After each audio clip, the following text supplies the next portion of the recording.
Hello, good morning बच्चा लोग, कैसे हो? उम्मीद है बहुत अच्छे होंगे। तो चलिए अपना टॉपिक स्टार्ट करते हैं बेटा। Now we are on the unit number 9 coordination compound और टॉपिक चल रहा है नोमेनक्लेचर ऑफ कोऑर्डिनेशन कंपाउंड्स। तो कल के लेक्चर के अंदर हमने कैटाइनिक और एनाइनिक जो कोऑर्डिनेशन स्फीयर था उसके कुछ एग्जांपल किए थे, रूल डिस्कस किए थे, कुछ एग्जांपल्स किए थे, बाकी आपको मैंने दिए थे सॉल्व करने के लिए। ठीक है, आगे आप जाए 2-4 पेज पलटेंगे बुक्स में तो आपको प्रैक्टिस एक्सरसाइज भी मिलेगी, आप उसको भी सॉल्व कर सकते हैं। काफी एग्जांपल है आपकी किताब में। ठीक है, तो अब हम पॉजिटिव नेगेटिव कोऑर्डिनेशन स्फीयर के बाद नॉन आयनिक कोऑर्डिनेशन स्फीयर जो होते हैं उनको डिस्कस करेंगे।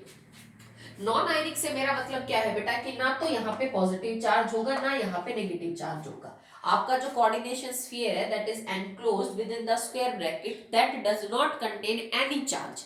यहाँ पॉजिटिव नहीं है तो यहाँ नेगेटिव काउंटर आयन की जरूरत नहीं है, यहाँ नेगेटिव आयन नहीं है तो यहाँ पॉजिटिव पार्ट की कोई जरूरत नहीं है। मतलब मेटल के ऊपर जो चार्ज है वो एग्जैक्टली उसके लीगेंड कैंसिल आउट कर रहे हैं, दैट्स इट। ठीक है, जैसे यहाँ ये कंपाउंड है आपके पास cobalt NH3 3 thrice NO2 thrice, मतलब अमीन लीगेंट है, नाइट्रो ग्रुप लीगेंट है। NO2 लिखा मतलब नाइट्रोजन के थ्रू बॉन्डिंग है, तो NO2 पे चार्ज होता है 1 नेगेटिव, तो यहाँ टोटल हो गया 3 नेगेटिव। इसका मतलब कोबाल्ट के ऊपर 3 पॉजिटिव है, तभी तो न्यूट्रल है, क्योंकि अमोनिया पे तो कोई चार्ज होता नहीं। तो नेमिंग का वही तरीका है बेटा, लीगेंड्स को अल्फाबेटिक ऑर्डर में लिखिए, मेटल की ऑक्सीडेशन स्टेट लिखिए आप। बिकॉज नेगेटिवली चार्ज है नहीं तो 8 वगैरह लगाने की आपको कोई जरूरत नहीं है, तो हमने लिखा ट्राई अमीन, ट्राई अमीन, ट्राई नाइट्रो, कोबाल्ट और रोमन में लिख दिया हमने 3। ठीक है, ना पीछे 8 लगाया ना आयन, कुछ भी लिखने की जरूरत नहीं है। आगे पॉजिटिव पार्ट है ना नेगेटिव आयन पीछे काउंटर आयन के तौर पे मौजूद है। ठीक है, अगला देखिए PT NH3 ट्वाइस Cl2। इसमें भी सेम चीज है बेटा। इसका मतलब ये हुआ कि अमोनिया पे तो चार्ज 0 होता है, तो क्लोरीन पे टोटल पे आ गया -2, तो -2 को कौन न्यूट्रलाइज कर रहा है? प्लेटिनियम का +2। तो अमीन को पहले लिखेंगे, क्लोरिडो को बाद में लिखेंगे, तो it is di amine di chlorido, ठीक है, प्लेटिनियम, और प्लेटिनियम की ऑक्सीडेशन स्टेट ब्रैकेट में दैट इज सेकेंड। इतना लिख देंगे इसको। अगला क्वेश्चन है FeC5H5 ट्वाइस। ठीक है, तो ये जो है ना बेटा इट इज साइक्लोपेंटाडाइइनाइन, साइक्लोपेंटाडाइइनाइन। ये एक लिगेंड होता है, 5 कार्बन का आपका पेंटागन है।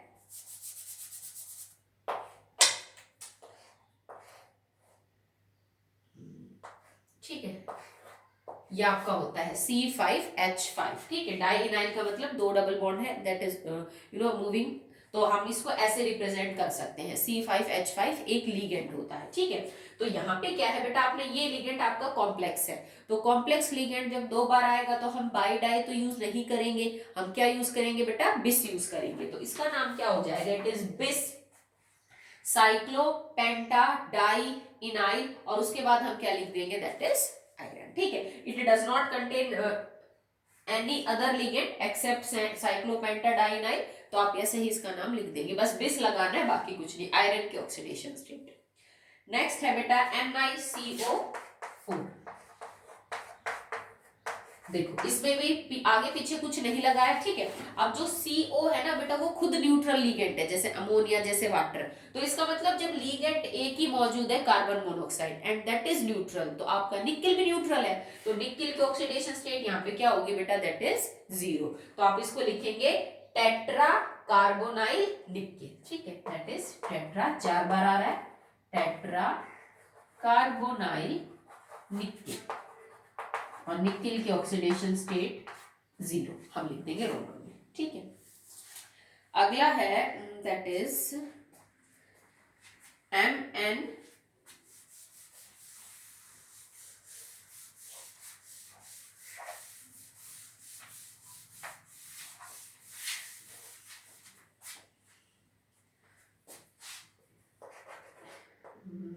MN3CO12। ठीक है। अब इसमें क्या है बेटा, ये 12 बार आ रहा है तो 12 बार के लिए हम 2 डेका लिखते हैं, ठीक है। याद हो आपको सोप एंड डिटर्जेंट्स वगैरह में हमने इसको डिस्कस किया था कि 12 कार्बन के लिए हम 2 डेका लिखते हैं, सो इट इज 2, और इसमें कार्बोनाइल है दैट विल बी, हाँ 12 बार कार्बोनाइल तो 2 डेका कार्बोनाइल, ठीक है। इतना तो हमने सिर्फ लिगेंड के लिए लिखा है क्योंकि मेरा लिगेंड अगेन बेटा ये न्यूट्रल है, क्योंकि कार्बन मोनोऑक्साइड जो है ना वो न्यूट्रल होता है, तो इसका मतलब मैग्नीज के ऊपर कोई चार्ज मौजूद नहीं है। तो ये चीज तो हमने सिर्फ इसके लिए रिप्रेजेंट कर दी, दैट इज 2 डेका कार्बोनाइल, 12 बार कार्बन है, उसके बाद मैग्नीज आपके पास 3 बार है तो ट्राई मैग्नीज, दैट्स इट, और कुछ नहीं करना आपको, ट्राई मैग्नीज, ठीक है। नेक्स्ट इसकी ऑक्सीडेशन स्टेट जो आपकी क्या रहेगी, 0, because carbon monoxide does not contain any charge, ठीक है। नेक्स्ट है निकिल DMG ट्वाइस, ठीक है। अगेन जो DMG 2 बार है तो बेटा DMG जो एक बार आता है DMG डाई मिथाइल ग्लाइऑक्सिनेट आयन जो होती है उसमें COO नेगेटिव होता है, तो मतलब एक DMG के ऊपर एक नेगेटिव तो 2 के ऊपर 2 नेगेटिव, तो निकिल का इसके ऊपर चार्ज क्या हुआ +2, ताकि एग्जैक्टली न्यूट्रलाइज हो। तो ये कॉम्प्लेक्स लिगेंड है बेटा, तो इसके आगे बिस लगा देंगे बस, और कुछ नहीं, तो बिस ब्रैकेट डाई मिथाइल ग्लाइक्सिमेटो, उसके बाद निकिल, और रोमन में क्या लिख देंगे, सेकंड, इसका नाम खोल के लिख देंगे, जैसे हम इथे 1,2 डायमीन जो है उसको लिख देते हैं खोल के इन प्लेस ऑफ ई, बस पीछे निकिल और उसके बाद उसकी ऑक्सीडेशन स्टेट, बिस के बाद कोई हाइफन वगैरह हम नहीं लगाएंगे, ठीक है। It is simple, that is बिस डाई मिथाइल ग्लाइक्सिमेटो निकिल और सेकंड ऑक्सीडेशन स्टेट। अच्छा नेक्स्ट है, अच्छा तो ये तो हमारे हो चुके हैं जिसमें हमने नॉन आयनिक कॉम्प्लेक्स को किया, मतलब काउंटर आयन नहीं लिखना, आपको लिगेंड के चार्ज से मेटल का चार्ज पता चल जाएगा सीधा सीधा, बाकी सब रूल वैसे ही है। अब उन कंपाउंड्स का नोमेनक्लेचर करते हैं जो थोड़े से अलग टाइप के हैं। अब तक हमने कोऑर्डिनेशन स्फीयर के ऊपर मौजूद जो चार्ज है या तो उसको पॉजिटिव पार्ट या नेगेटिव चार्ज से बैलेंस आउट किया, या फिर मेटल का चार्ज अंदर कोऑर्डिनेशन स्फीयर के अंदर ही लिगेंड्स न्यूट्रलाइज कर रहे थे। कई बार ऐसा होता है बेटा, कुछ कॉम्प्लेक्स ऐसे भी होते हैं थोड़े कॉम्प्लेक्स जिनका जैसे कोई कोऑर्डिनेशन स्फीयर है जो कि पॉजिटिवली चार्ज है, तो उसका पॉजिटिव चार्ज एक दूसरा कोऑर्डिनेशन स्फीयर न्यूट्रलाइज कर रहा हो जो नेगेटिवली चार्ज हो। मेरी बात समझ रहे हो, जैसे एक कोऑर्डिनेशन स्फीयर हो, इसके ऊपर 2 पॉजिटिव चार्ज हो, तो मैं यहाँ पे एक दूसरा कोऑर्डिनेशन स्फीयर ही लगा दूं जिसके ऊपर 2 नेगेटिव चार्ज हो, और अब ये पूरा एक कोऑर्डिनेशन कंपाउंड बन गया, ठीक है। एक कोऑर्डिनेशन स्फीयर जिसपे पॉजिटिव 1 चार्ज है उसको न्यूट्रलाइज करने के लिए दूसरा कोऑर्डिनेशन स्फीयर लगा दिया जिसके ऊपर चार्ज -1 है, तो ये जो है आपके कॉम्प्लेक्स कोऑर्डिनेशन कंपाउंड्स बोले जाएंगे, जिनमें दोनों ही जो पार्ट हैं कोऑर्डिनेशन स्फीयर वो चार्ज हैं जो एक दूसरे को न्यूट्रलाइज कर रहे हैं, ठीक है। सो ये कॉम्प्लेक्स कैटायनिक और एनायनिक आयंस का एग्जांपल इसके देखते हैं बेटा, देखिए Pt NH3 4Cl2, ये 6 कोऑर्डिनेशन नंबर का कंपाउंड है, एंड नेक्स्ट इज PtCl4, ठीक है। अब सबसे पहला जो आपका काम है वो ये रहेगा बेटा कि इस प्लेटिनियम और इस प्लेटिनियम की सेपरेट ऑक्सीडेशन स्टेट निकालना। ये भी हो सकता है कि दोनों प्लेटिनियम की सेम ऑक्सीडेशन स्टेट आ रही हो, मतलब इट इज पॉसिबल, यहाँ तो नहीं है क्योंकि एक ने 6 बॉन्ड बना रखे हैं, एक ने 4 बना रखे हैं, पर आपको ऐसे एग्जाम्पल भी मिल जाएंगे जिनमें दोनों की ऑक्सीडेशन स्टेट सेम हो, और ऐसे भी एग्जाम्पल आपको मिल सकते हैं जिनमें उनकी ऑक्सीडेशन स्टेट क्या हो, अलग अलग हो। तो सबसे पहले हमें इनकी ऑक्सीडेशन स्टेट जो है वो निकालनी है, तो यहाँ आपकी ऑक्सीडेशन स्टेट रहेगी 2 और यहाँ आपकी रहेगी 4। आई होप आप निकाल सकते हो।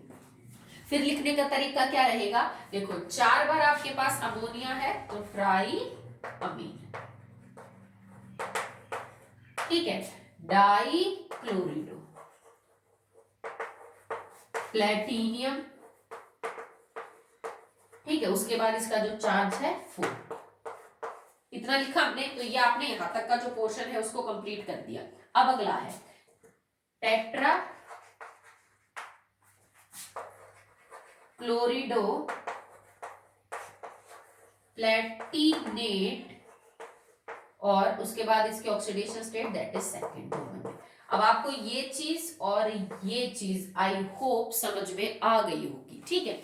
प्लेटिनेट क्यों लिखा गया है? प्लेटिनेट इसलिए लिखा गया है कि ये ATE जब हम तब यूज करते हैं जब हमारा कोऑर्डिनेशन स्फीयर क्या होता है बेटा? नेगेटिवली चार्ज होता है, ठीक है। एक इसका मतलब जाहिर सी बात है, जब दो आपने कोऑर्डिनेशन स्फीयर लगा रखे हैं तो एक पॉजिटिवली और एक नेगेटिवली चार्ज होगा, ठीक है। तो यहाँ पे पॉजिटिव नेगेटिवली चार्ज जो कोऑर्डिनेशन स्फीयर है उसके लिए मैंने मेटल के एक बार तो लगाया सिंपल मेटल और एक बार लगाया ईट, ठीक है। ये आप आइडेंटिफाई कर सकते हो, मैंने आपको बता रखा है चार्जेस वगैरह पता करना, ऑक्सीडेशन स्टेट पता करना, ठीक है। अगला है बेटा, जैसे फॉर एग्जांपल ये है, इसमें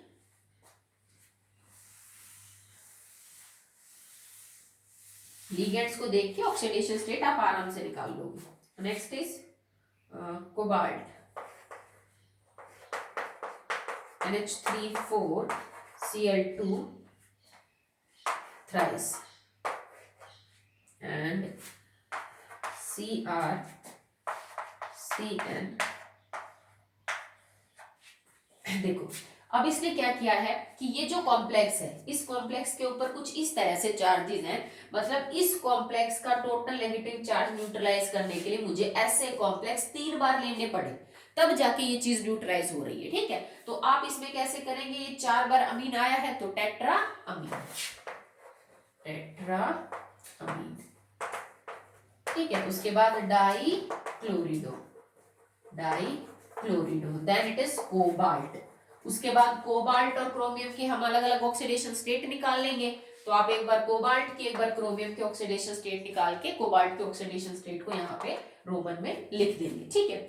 उसके बाद नंबर आ रहा है that is for this nomenclature, तो हम 6 बार साइनो है तो hexacyano, okay, and it is chromium तो हेक्सासाइनो, और उसके बाद क्या है? ये क्रोमियम है, तो उसको लिखने के बाद इसके ऑक्सीडेशन स्टेट मेंशन कर देंगे यहाँ पे, एंड इट इज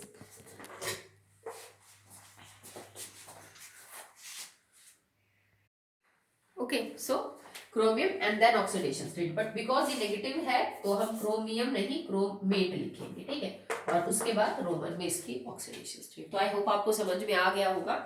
नेक्स्ट एक है बेटा, अगर आपका लिगेंड ब्रिजिंग हो,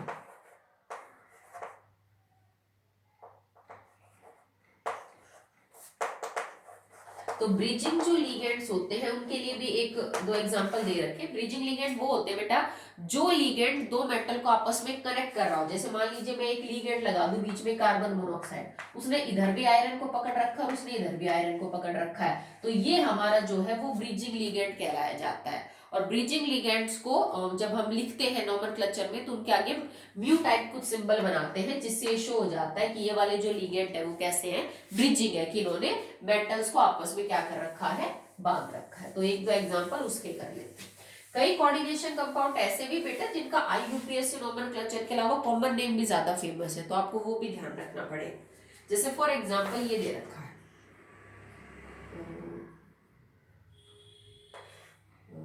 CO thrice Fe, CO thrice Fe and CO thrice, ये कोऑर्डिनेशन कंपाउंड है। तो अगर आप इसको खोल के देखेंगे तो ये कुछ यूं बनेगा, Fe CO CO CO, यहाँ है Fe, ठीक है, फिर यहाँ CO CO और CO, फिर एक इधर CO CO और CO।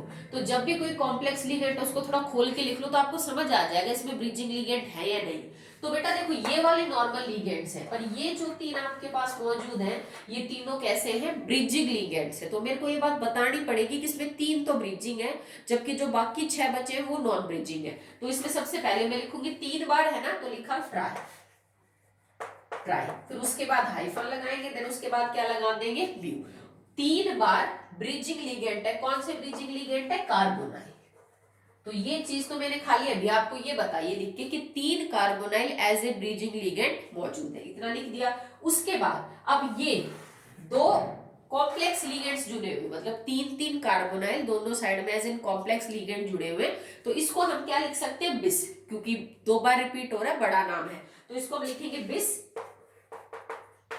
ट्राई कार्बोनाइल आयरन, और आयरन की 0 ऑक्सीडेशन स्टेट, ठीक है। इसका मतलब ये हुआ कि टोटल देखो अब यहाँ पे पता चल जाएगा, ट्राई कार्बोनाइल आयरन मतलब 3 कार्बोनाइल, ऐसी चीज 2 बार रिपीट हो रही है, टोटल 6 कार्बोनाइल हो गए। यहाँ ट्राई लगा दिया मतलब 3 कार्बोनाइल, ये है ब्रिजिंग। कि इस जो ब्रिजिंग लिगेंड है ना, उनके दोनों साइड में 2 कॉम्प्लेक्स ग्रुप जुड़े हुए हैं, और वो क्या है, बिस ट्राई कार्बोनाइल आयरन।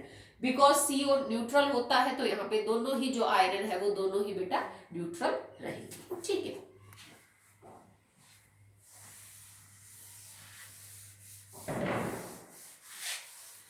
अगला देखिए बेटा, अब कुछ ऐसे एग्जांपल जिनके कॉमन नाम ज्यादा यूज करते हैं, K4FeCN6। ठीक है, तो ये आपको पता है, वैसे तो आप इसका नोमेनक्लेचर कर दोगे, बट हम इसको पोटेशियम फेरोसाइनाइड बोलते हैं, पोटेशियम फेरोसाइनाइड। ठीक है, नाम तो कर ही सकते हो, पोटेशियम हेक्सासाइनोफेरेट और ब्रैकेट में 2, ये तो IUPAC हो गया, पर इसको कॉमनली बोला जाता है पोटेशियम फेरोसाइनाइड। अगर ये होता K3FeCN6, तो इसको बोला जाता है potassium ferricyanide, it is known as potassium ferricyanide. तो फेर और फेरी ज्यादा यूज किए जाते हैं, DF में P ब्लॉक एलिमेंट्स के अंदर हमने इसकी 1-2 रिएक्शंस पढ़ी है। अगला है एक सोडियम नाइट्रोक्लोराइड, काफी यूज किया जाता है,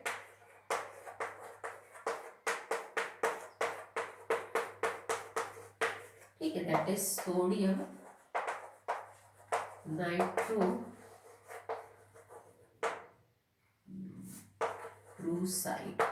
ठीक है, ये 11th क्लास में जब हम सॉल्ट एनालिसिस पढ़ते हैं तो वहां पे एक कंपाउंड बनता है। इसके अंदर खास बात ये होती है बेटा, ये दिखने को जो आपको NO नजर आ रहा है, nitrosyl, it is not NO, it is actually NO positive. इस कंपाउंड में NO के ऊपर चार्ज क्या होता है, पॉजिटिव। तो वैसे तो आप नाम कर दोगे, कोई दिक्कत वाली बात नहीं है, ठीक है, बट इस कंपाउंड को टेस्ट वगैरह में भी, प्रैक्टिकल में भी हम इसी नाम से जानते हैं, that is sodium nitrochloride. Okay, चलिए नेक्स्ट देखिए, पर हाँ एक और चीज याद रख लेना, बिकॉज ये NO नहीं है तो हम यहाँ पे नाइट्रोसाइल वर्ड यूज नहीं करेंगे इसके लिए। यहाँ पे NO पॉजिटिवली चार्ज है तो नाइट्रोसोनियम बोला जाएगा इस लिगेंड को। ओके, ये तो वो एग्जांपल थे बेटा जो सॉल्व दे रखे थे आपकी बुक में। प्रैक्टिस क्वेश्चन है आपके पास काफी है आई थिंक, तो प्रॉब्लम फॉर प्रैक्टिस जो क्वेश्चन दे रखे हैं वो आप कर लेना बेटा।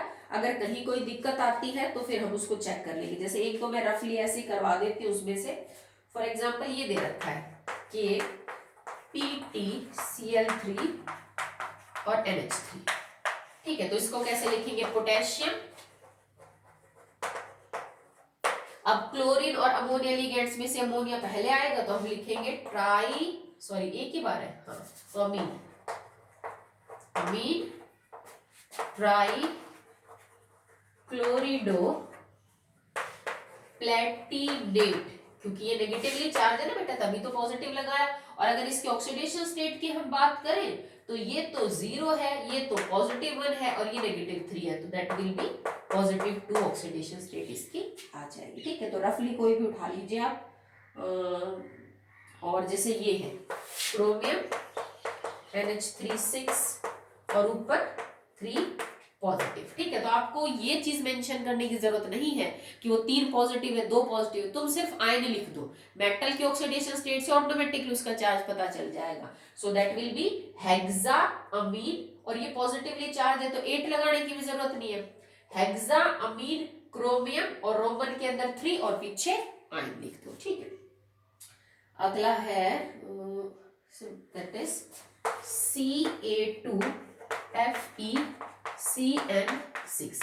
अब यहाँ पॉजिटिव पार्ट लगा है, इसका मतलब वहां पे देखो 2 कैल्शियम लगाए मतलब 4 नेगेटिव था यहाँ पे, तो इसका क्या होगा, calcium, no need for 1 2 3, calcium, ठीक है, हेक्सासाइनो, उसके बाद फेरेट और ऑक्सीडेशन स्टेट लिख दोगे आप 2। ठीक है, चलिए, तो ये एक्सरसाइज बेटा आपका होमवर्क रहेगा, आपको ये चीज खुद सॉल्व करनी है। ठीक है, नेक्स्ट हम बात कर रहे हैं अबाउट